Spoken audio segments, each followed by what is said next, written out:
Kozhikode medical കോളേജിൽ അത്യാഹിത വിഭാഗത്തിലുണ്ടായിട്ടുള്ള ദാരുണമായിട്ടുള്ള ദുരന്തം സർക്കാരിൻ്റെ പിടിപ്പുകേടിൻ്റെ ഏറ്റവും വലിയ ഉദാഹരണമാണ്. ഏഷ്യയിലെ തന്നെ ഏറ്റവും മികച്ച ആരോഗ്യ കേന്ദ്രങ്ങളിൽ ഒന്നായിട്ടുള്ള കോഴിക്കോട് മെഡിക്കൽ കോളേജിൽ ഇങ്ങനെ ഒരു ദുരന്തം ഉണ്ടാവുന്നു എന്നുള്ളത് വളരെയധികം പ്രധാനപ്പെട്ട ഒരു കാര്യമാണ്. സർക്കാരിൻ്റെ തികഞ്ഞ അലംഭാവവും കുറ്റകരമായ അനാസ്ഥയുമാണ് മരണസംഖ്യ ഉയരാൻ കാരണം. സംഭവം നടന്ന ഉടനെ ആരോഗ്യവകുപ്പ് അധികൃതരോ ജില്ലാ ഭരണകൂടമോ ഒരു തരത്തിലും ഇടപെടാൻ തയ്യാറായില്ല. 5 പേരാണ് ഇപ്പോൾ മരണപ്പെട്ടിരിക്കുന്നത്. കേട്ടുകേൾവിയില്ലാത്ത സംഭവമാണ്. കേരളം നമ്പർ 1 ആണ് ആരോഗ്യരംഗത്ത് എന്ന് ആവർത്തിച്ചു പറയുന്ന ആരോഗ്യമന്ത്രി ഈ കാര്യത്തിൽ മറുപടി പറയേണ്ടതാണ്.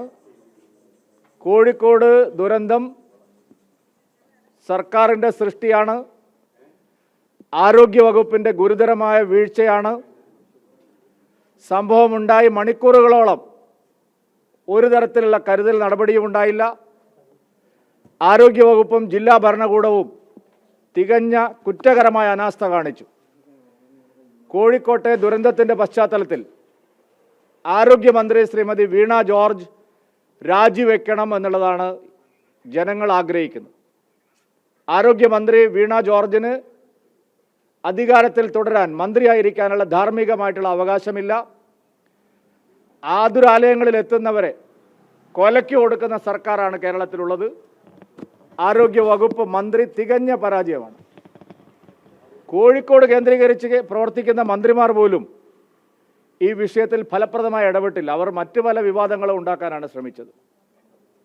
സർക്കാരിൻ്റെ തികഞ്ഞ പരാജയമായിട്ട് ഇതിനെ കണക്കാക്കണം. ആരോഗ്യമന്ത്രി അടിയന്തരമായി രാജി സമർപ്പിക്കണം. ഇക്കാര്യത്തെക്കുറിച്ച് സമഗ്രമായിട്ടുള്ള അന്വേഷണം സർക്കാർ നടത്തണം.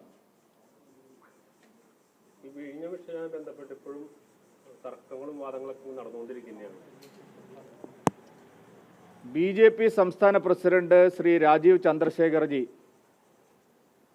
വിഴിഞ്ഞം തുറമുഖത്തിൻ്റെ ഉദ്ഘാടന ചടങ്ങിൽ പങ്കെടുത്തത് കേരള സർക്കാരിൻ്റെ ഒരു ഔദാര്യത്തിലുമല്ല. അങ്ങനെ ചില ആളുകൾ UDF-കാരും ചില മാധ്യമങ്ങളും ഇവിടെ പ്രചരിപ്പിക്കുന്നുണ്ട്. പിണറായി വിജയൻ സർക്കാരിൻ്റെ ഒരു ഔദാര്യത്തിലുമല്ല മുൻ കേന്ദ്രമന്ത്രിയായിട്ടുള്ള BJP സംസ്ഥാന അധ്യക്ഷൻ വിഴിഞ്ഞം തുറമുഖത്തിൻ്റെ ഉദ്ഘാടന ചടങ്ങിൽ പങ്കെടുത്തത്. അദ്ദേഹത്തെ കേന്ദ്ര സർക്കാരാണ് ഉദ്ഘാടന ചടങ്ങിൽ നിശ്ചയിച്ചത്.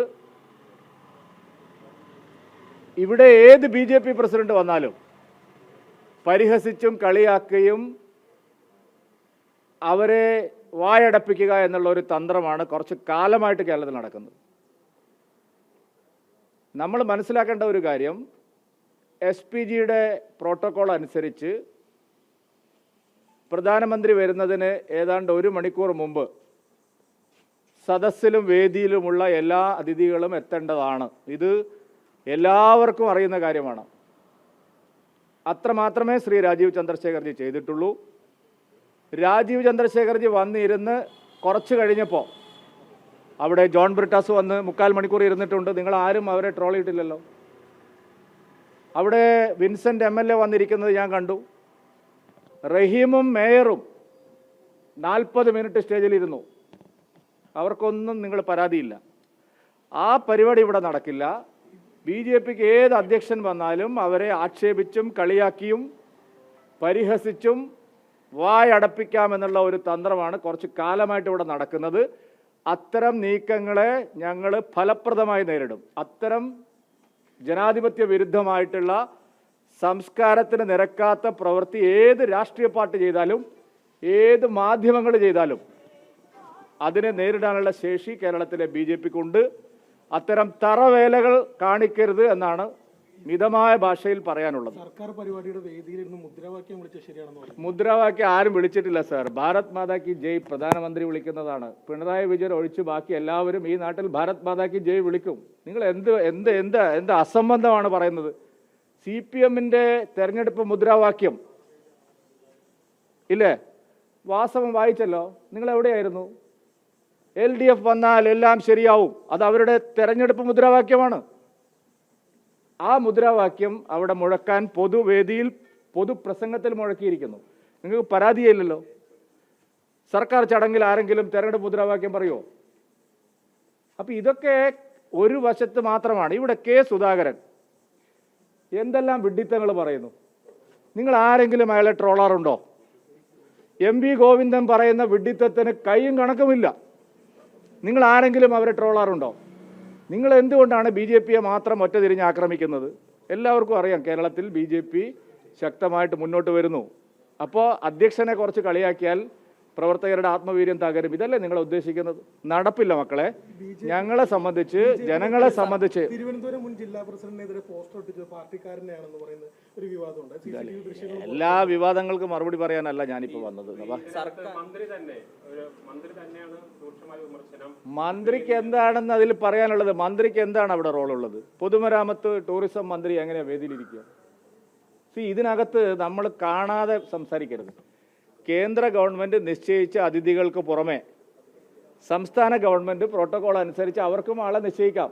അവർ നിശ്ചയിച്ചത് തുറമുഖ വകുപ്പിൻ്റെയും ഫിഷറീസ് വകുപ്പിൻ്റെയും മന്ത്രിയെയാണ്. അതാണ് മര്യാദ. ഇത് നമ്മുടെ നാട്ടിൽ എല്ലാ പൊതു പരിപാടികളിലും ഉള്ളതാണ്. പിന്നെ മരുമകനായതുകൊണ്ട് അയാളെ വേദിയിലിരുത്താൻ പറ്റുമോ? ഈ സർക്കാർ പരിപാടിയിൽ ഞാൻ പറയട്ടെ, നിങ്ങൾ ആദ്യം അവിടെ നിൽക്ക്. മരുമകനും കൊച്ചുമകനും മക്കളും ഒക്കെ ചേർന്നിട്ട് മുഖ്യമന്ത്രി പല ഔദ്യോഗിക പരിപാടികളിലും പങ്കെടുക്കുന്നുണ്ട്. ഞാൻ കഴിഞ്ഞ ദിവസം ഒരു അവലോകന യോഗം കണ്ടു. അതിനകത്ത് മക്കളും കൊച്ചുമക്കളും ഇരിക്കും. നിങ്ങൾക്ക് ഒരു ട്രോളും ഇല്ലല്ലോ. നിങ്ങൾ ആരെങ്കിലും അതിനെ പറ്റിയിട്ട് സംസാരിച്ചിട്ടുണ്ടോ?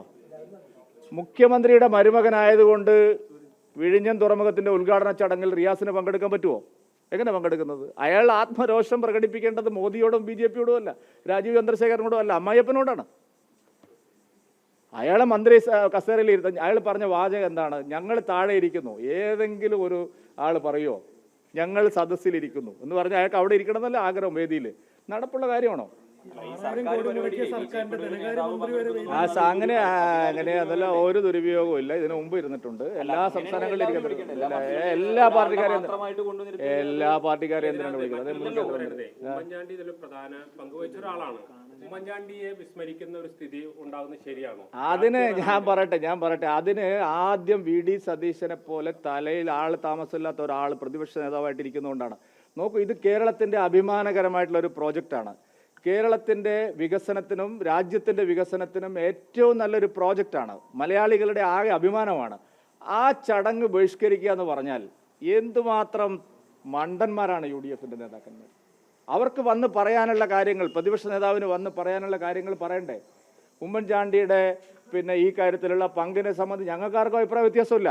പക്ഷേ ഇന്നലത്തെ വിഴിഞ്ഞം തുറമുഖ പദ്ധതി ഉദ്ഘാടനത്തിൻ്റെ ചടങ്ങിൽ നിന്ന് വിട്ടുനിൽക്കാനുള്ള UDFന്റെ തീരുമാനം ആത്മഹത്യാപരമായ തീരുമാനമാണ്. ഞാൻ പറയുന്നതല്ല, ജനം പറയുന്നതാണ്. ആത്മഹത്യാപരമായ തീരുമാനമാണ്. ഞാൻ നേരത്തെ പറഞ്ഞല്ലോ, തലയിൽ ആൾ താമസമില്ലാത്ത പ്രതിപക്ഷമാണ് കേരളത്തിലുള്ളത്. UDF കേരളത്തിലെ ജനങ്ങൾ സന്തോഷിക്കുന്ന ഒരു കാര്യത്തിലും ഒപ്പമില്ല എന്നുള്ളതിൻ്റെ തെളിവല്ല ഇത്. ഇത്രയും അഭിമാനകരമായിട്ടുള്ളൊരു പ്രോജക്റ്റ്, രാജ്യത്തിൻ്റെ പ്രധാനമന്ത്രി ജനങ്ങൾക്ക് തുറന്നു കൊടുക്കുന്ന ഒരു പ്രോജക്റ്റിൽ ആ ഉദ്ഘാടന ചടങ്ങിൽ UDF എന്തിനാണ് ബഹിഷ്കരിച്ചത്? ഉമ്മൻചാണ്ടിയുടെ പിന്നെ മുത്താണ് എങ്കിൽ അവർ വന്നിട്ട് പറയണ്ടേ? UDF ബഹിഷ്കരിച്ചത് ആന മണ്ടത്തരമായി പോയി എന്നാണ് പല കോൺഗ്രസ് നേതാക്കളും സ്വകാര്യ സംഭാഷണത്തിൽ പറഞ്ഞിട്ടുള്ളത്.